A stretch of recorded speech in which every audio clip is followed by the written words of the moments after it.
tu vas parler de Monkey Man qui est sorti hier. Tout à fait. Monkey Man, c'est vraiment un des événements ciné de cette semaine pour plein de raisons, notamment parce que c'est le premier film de Dev Patel. Oui. Et c'est un premier film qui a l'air d'intriguer Dev beaucoup de Patel, monde. Acteur, bien sûr. Qui devient réalisateur. Tout à fait. Pour la plupart des gens, Dev Patel, c'est Slumdog Millionnaire, évidemment. C'est vraiment que là qu'il a explosé, quoi. Explosé, que Ouais, le grand clairement. public l'a vraiment reconnu et repéré. Et Moi, je l'ai pas vu. C'est vrai? Je te jure, j'ai pas vu. Mais enfin, bref. C'est sympa, c'est sympa, ouais. Ouais, mais je l'ai pas dit le contraire. Puis après, du coup, il a beaucoup papillonné dans plein de projets, notamment 2 très bons films, The Green Knight, que moi j'aime beaucoup, et Avatar, le dernier maître de l'air. Non, je déconne. C'est vrai qu'il joue le méchant, il joue le méchant dans Avatar. Mon Dieu.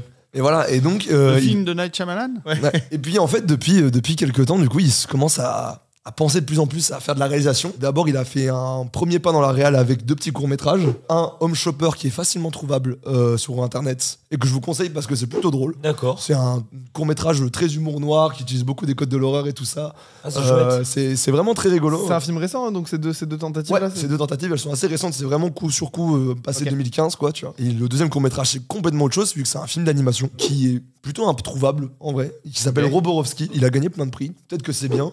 La seule chose que je sais, c'est que ça parle d'un hamster. Voilà. Ok. Un long métrage d'animation avec un hamster. Donc, bon, son premier long métrage a été lancé, Monkey Man, et donc c'est un film d'action et de bagarre. Sauf que ce film, il avait très peu de chance en fait de voir le jour en fait dans nos salles, parce que c'est un projet de très longue haleine et tout ça. Et tout s'est très mal passé tout le temps. Il n'y a pas un seul moment où la production s'est bien passée. C'était cool. David, t'as entendu parler ou pas des galères de prod de Monkey Man? Alors non, j'ai pas entendu parler des galères de prod. J'ai regardé la bande-annonce que j'ai trouvée intrigante. Ok. C'était espèce de mélange, en tout cas dans la bande-annonce, après je sais pas comment ça sera dans le film, mais de mélange entre le film de Bollywood et John Wick.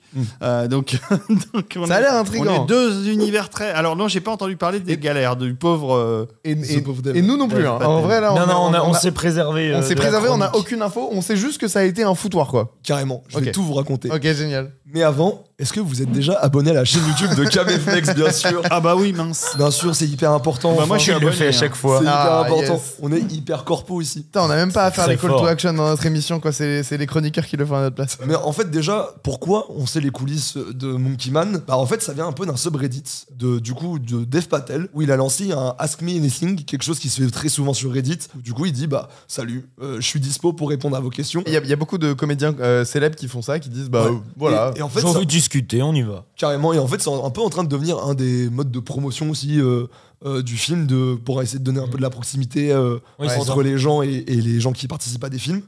Et donc, à l'occasion du film, il a pu répondre à plein de questions du style, j'en ai noté quelques-unes. Qu'est-ce que ça fait diriger des acteurs qui viennent à la fois des États-Unis et d'Inde? Ok. Des choses assez classiques. Quelles sont tes influences, tout ça, tout ça. Mais il a aussi répondu à des questions sur les conditions de production du film. Et en disant des choses comme, je cite, ça a été la chose la plus exigeante que j'ai pu accomplir de ma vie. Ok.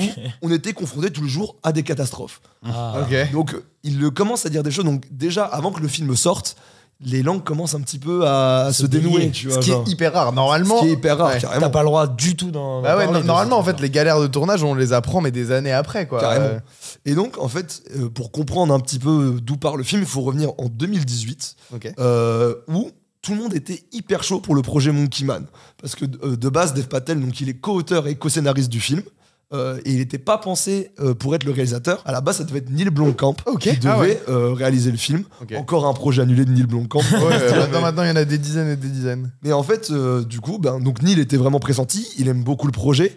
Et on a des traces écrites de leurs échanges et tout, où Neil dit à Dev, non, c'est toi qui dois le faire. C'est ton projet, tu le connais mieux que moi. Et en fait, c'est vraiment des trucs, on dirait genre une parodie de fanfiction. Tu sais comment c'est dit, c'est genre, non, c'est toi c'est qui dois le toi, faire. arrête. Non, c'est toi. Et vraiment, c'est des échanges comme ça. Il y a des traces écrites de ça, donc c'est un peu rigolo. Mais en tout cas, tout le monde est hyper convaincu. Les diffuseurs, les financiers, tout le monde est grave chaud pour un premier film de Dev Patel. Donc, a priori, tout va bien. Et du coup, le tournage est prévu au printemps 2019. Et là, c'est un peu le début des problèmes. On va découper un peu cette chronique en 3 parties, donc avec avant le tournage, pendant et après. Déjà, premièrement, donc le film n'a failli pas se faire à cause de la thune. Parce que il y a eu un petit truc qui est arrivé fin 2019 qui s'appelle le Covid. Ouais. Et donc, il y a un des financeurs qui était vraiment pas chaud. Vous voyez tout ce que c'est, le Covid. Ok. Juste pour. C'est comme une grosse grippe. C'est ça. Ouais, c'est ça. Grosso modo, mais aussi une Ouais. pandémie mondiale. Enfin, je t'expliquerai au pire. Je crois. Et donc, il y a le Covid qui arrive, et avec le Covid, il y a eu la fermeture des frontières. Donc, il y a un des financiers qui était genre ah, t'es sûr qu'il faut le faire maintenant, tout ça, machin. Mais Dave, en fait, il a réussi à convaincre le financeur pour que ça aille quand même mieux. Et au final, ça n'a pas été tourné en Inde, mais dans une petite île d'Indonésie. Pour que ça soit fait dans les conditions les plus safe possibles. Mais c'était du coup un petit peu l'enfer parce qu'ils ont dû caler 500 personnes dans un hôtel, dans une petite île paumée d'Indonésie. Pas très Covid. Et à ce moment-là, les mecs, ils se disent bonne idée. C'est vraiment Là, on tient le truc, là. Parce que c'était vraiment une île isolée, tu vois, mais ils ont dû. Donc, qui dit changement de pays aussi, dit faut retrouver tous les lieux de tournage en urgence parce que ça, c'est fait quelques semaines avant le début du tournage, tu vois. Et même, du coup, il y avait plein de gens qui pouvaient pas venir, en fait. Donc, genre, ils ont dû recruter des cascadeurs depuis des vidéos YouTube. Attends, ils ont regardé des vidéos YouTube pour trouver des cascadeurs. Ils ont pris des bandes démos de cascadeurs sur YouTube, genre d'Indonésiens, tout ça, pour qu'ils puissent venir dans le film en toute urgence, quoi. Oui, parce qu'il y a de la bagarre. Parce qu'il y a de la bagarre. Et puis même, par exemple, il devait y avoir des figurants qui devaient venir. Et résultat, c'est des techniciens. Donc c'est des coiffeurs, c'est des maquilleurs qui font des figurants parce que il y avait besoin de foule et que ils pouvaient pas ramener autant de foule que ce qui était prévu, tu vois. Et puis en passant, parce que c'était déjà pas suffisamment galère comme ça, Dave se pète 2 orteils avant le tournage. 2 semaines avant, il se pète 2 orteils. Puis ça, pour mettre de la tatane après, voilà, compliqué. C'est hyper pratique pour être mobile, en fait, de se péter des orteils. Je sais pas si on l'a dit, mais il est personnage principal aussi de son film. Il est réal et acteur principal. Comédien principal, ouais. Et il fait bagarre. Et il fait bagarre. Il fait bagarre. Mais ça, c'est que avant le tournage. Parce que là, on va rentrer dans le tournage. Et donc, effectivement, c'est un film d'action qui est inspiré de John Wick, des vieux films de Bruce Lee. Et il parle beaucoup aussi de The Raid comme inspiration pour les scènes de bagarre. Comment ne pas citer The Raid en même temps. Ouais, c'est trop de la balle. Aujourd'hui, si tu veux faire un gros film de bagarre, t'es un peu obligé de le mater, The Raid. En plus, ça a été tourné en Indonésie aussi, The Raid. Il me semble. Alors là, il me semble aussi. C'est toute une team indonésienne, un réalisateur anglais, mais une team indonésienne. Et en fait, le film, déjà, c'est un premier film, donc pas forcément beaucoup de budget. Ce qui fait que, par exemple, Dave, il raconte sur le subreddit que quand il y a une scène avec une table qui est pétée, coupée, on répare la table parce qu'on n'en a pas assez. On a genre 3 ou 4 tables. On n'a pas 12 tables, On n'a pas 12 tables, donc c'est vraiment la galère niveau thune. Et que, par exemple, autre chose, il n'y avait pas suffisamment d'argent pour, par exemple, acheter du verre. Parce qu'il y a des scènes, a priori, où il y a du verre qui est pété. Je pense que je spoil pas grand-chose en disant ça. Mais donc, par exemple... Tu nous gâches toute l'expérience en fait. Tout à fait. Et genre par exemple, le verre il est acheté avec la carte perso du chargé de prod. Ok. Voilà. Genre parce que c'était vraiment la merde et que le budget il était vraiment pas là quoi. Donc c'est ce genre de petites choses déjà. Niveau thune c'est l'enfer. Et c'est tellement l'enfer que même au point de vue du matos, c'était l'enfer pour tourner. Parce que par exemple quand les caméras étaient mortes, quand il y avait des problèmes, c'était le téléphone de Dave qui était utilisé sur le tournage. Il y a des images à l'iPhone dans le film. Donc il y a des images à l'iPhone. Et donc pour les personnes ça, qui c'est ont pas vu... nouveau ça. Il y a plusieurs réals. Ouais, pour les personnes qui l'ont vu ou qui vont le voir, si vous voyez une scène de course-poursuite avec une bagnole et un tuk-tuk, elle est tournée à l'iPhone. Voilà. Enfin, elle est tournée au téléphone de Dave, quoi. Et ça, c'est une des galères, mais par exemple, il y a aussi le fait qu'il y avait des fois les grues qui étaient pétées. Donc, il prenait une corde pour accrocher la caméra en hauteur et c'était au-dessus d'une foule. Donc, il y avait des gens de l'équipe technique en dessous qui étaient en train de regarder et d'essayer de vérifier comme ça pour voir si... quelqu'un va mourir. Ouais, voilà, tout simplement. Mais c'est ce genre de truc do it yourself vraiment à l'arrache. Et alors les seules thunes qu'ils ont, elles sont dans les caméras, quoi. Grossièrement, le truc tombe, t'es mort. Et puis en dehors de tout ça, Dave, il s'est pété des orteils, mais c'est pas fini vu que c'est un film de bagarre. Il y a plein de raisons qu'il se fasse des petites galères. Donc il s'est fait une main brisée. Il est revenu sur le tournage parce qu'il a fait Indonésie, États-Unis pour sa main. On lui a mis un plâtre. Il a dû l'enlever pour les scènes de tournage, alors que c'était clairement déconseillé par les médecins. Bouge pas, Dave, t'inquiète. Et pourquoi il l'a enlevé? Parce qu'il n'y avait pas assez de thunes pour pouvoir peindre le plâtre de couleur chair. Ah ouais, mais ils étaient vraiment à ça près, quoi. Donc il y avait vraiment que dalle en thune. Et il s'est fait une infection à l'œil dans une salle de bain. Voilà, donc les gens, quand vous verrez le film, vous pourriez y penser qu'il s'est fait une infection à l'œil comme ça, qu'il s'est déchiré l'épaule aussi pendant une bagarre. Ça me fait premier degré trop de la peine. Je me dis que ce mec-là, il voulait juste faire son film et en fait, il se chope toutes les merdes. Ah ouais, genre, vraiment, il fait ce qu'il peut, quoi. En plus de ça, c'est que le tournage. Maintenant, il y a toute la suite où c'est encore un autre enfer. Et où il y a une polémique aussi qui s'est Il y a une polémique. Il y a une polémique, il y a des rachats, il y a des trucs, c'est le bordel, quoi. En gros, le film à la base, c'est un Netflix Originals. Donc Dave, il fait son film, il le montre à Netflix. Et Netflix fait... Ça va pas être possible en fait, Dave, tu comprends? Tu vois bien que là t'es censé avoir un plâtre, t'as l'œil rouge.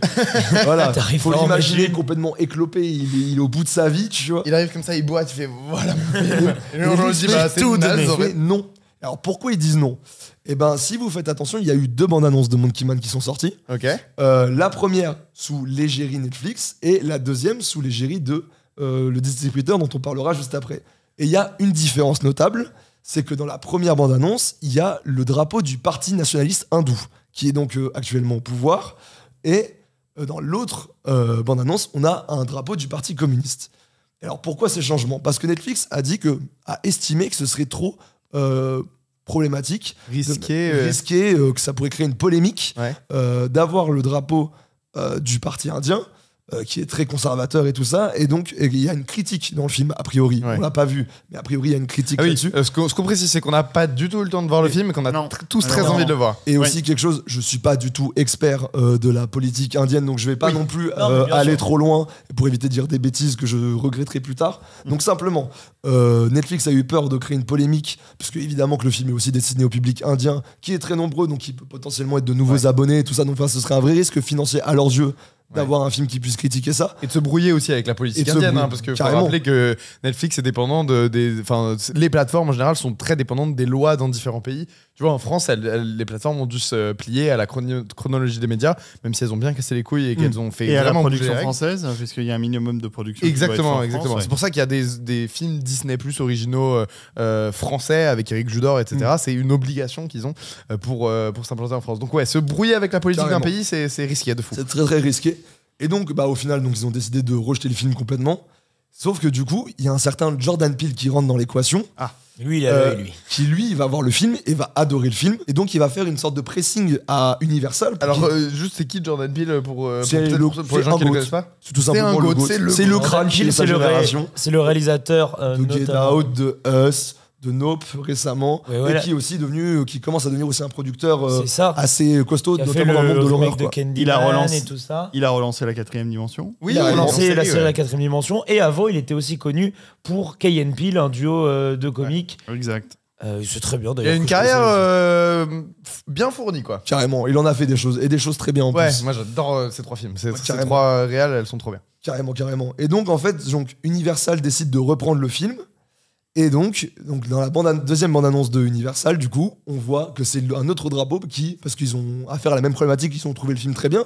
Ils ont dit on veut pas non plus se brouiller avec le parti indien. Donc, ils mettent un drapeau du Parti communiste parce que, a priori, c'est plus OK pour eux. Enfin, moins risqué en termes de polémique, visiblement. Ouais. Mais de toute façon, les bandes annonces sont sorties. Il y a eu aussi, du coup, il y a quand même une polémique sur Internet et sur Twitter. Ouais. Beaucoup de gens ont parlé de la différence de bandes annonces et tout ça. Donc, je pense que vous trouverez plein de ressources sur l'histoire politique de l'Inde et pourquoi il y a ces polémiques-là. Mais au final, je crois que le film va plutôt bien se passer, a priori, puisque lors de sa première projo à South by Southwest. Vraiment trop chiant à dire le nom de ce festival. SBSX, voilà. South by Southwest. Mais ça, c'est la prononciation française. La prononciation anglaise, c'est un autre délire. Voilà. Qui est un hommage à un film d'Hitchcock qui s'appelle North by Northwest. Et donc, il y a un festival qui se penche... La mort aux trousses en français. Ouais. Et donc, c'est un festival qui se penche énormément sur les cultures underground et tout ça. Pas forcément que sur le cinéma, mais un petit peu sur toutes les cultures alternatives. Ouais. Et standing ovation. Tout le monde a adoré le film. Dave en a pleuré. Et d'émotion, quoi.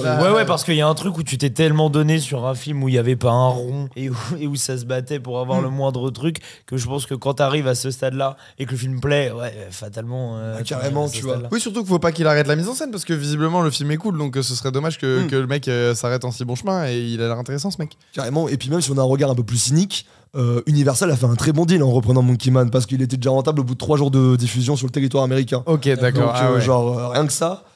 C'est cool pour lui, tu vois, Et les critiques sont très bonnes. Et les critiques sont plutôt positives a priori. Du coup, ce qui est intéressant, c'est ce qu'on disait un petit peu au début, c'est que souvent dans plein de films, les galères de production, elles sont racontées a posteriori, bien plus tard, quand les langues se dénient un peu, que le temps est passé et que les inimitiés disparaissent un peu. Ouais, c'est ça. Et en fait, là, d'un coup, elles arrivent hyper tôt dans la promotion du film et tout ça, c'est assez étonnant.